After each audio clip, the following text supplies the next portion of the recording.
మామూలుగానే మనకు ఫ్రూట్స్ అంటే పెద్దగా ఎక్కువ. అలాంటి ప్రెగ్నెన్సీ టైంలో అయితే వాటిని చూస్తేనే ఏడుపొస్తుందసలు. ముఖ్యంగా యాపిల్స్ వాటిని చూస్తే అయితే విరక్తొచ్చేస్తుందసలు నిజంగా. కానీ ప్రెగ్నెన్సీ టైంలో యాపిల్, పొమోగ్రానేట్ తీసుకోవడం చాలా మంచిది. ముఖ్యంగా మనకు బ్లడ్ ఇంప్రూవ్ అవ్వడానికి చాలా హెల్ప్ అవుతుంది. నచ్చినా నచ్చకపోయినా కష్టమైన ఇష్టంగా తినాల్సిందే. ఎందుకంటే మనకు మన బేబీ హెల్త్‌కి మంచిది కాబట్టి. మా బావ అయితే వారానికి సరిపడా యాపిల్ కాయలు తీసుకొచ్చి ఫ్రిడ్జ్‌లో పెట్టేవాడనమాట. రోజు కౌంట్ చేస్తూ ఉండేవాడు. నిజంగా నేను తిన్నానా లేదా అని చెప్పేసని.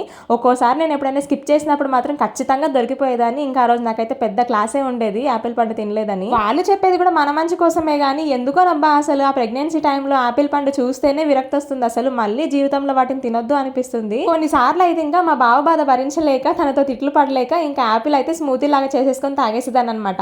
అంటే మార్నింగ్ టైంలోనే మనం ఒక 4-5 బాదం పప్పు నానబెట్టి పెట్టేసుకుంటే ఈవినింగ్ కల్లా నానిపోతాయి కదా.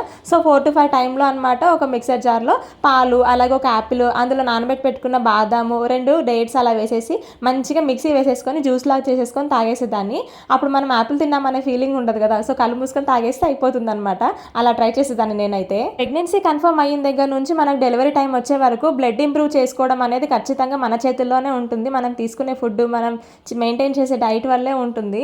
ఎందుకంటే బ్లడ్ లేకపోతే మనం డెలివరీ టైంలో చాలా ఇబ్బంది పడాల్సి వస్తుంది. నాకైతే నాకు ప్రెగ్నెన్సీ కన్ఫర్మ్ అయినప్పుడు 8 పాయింట్స్ ఉండింది.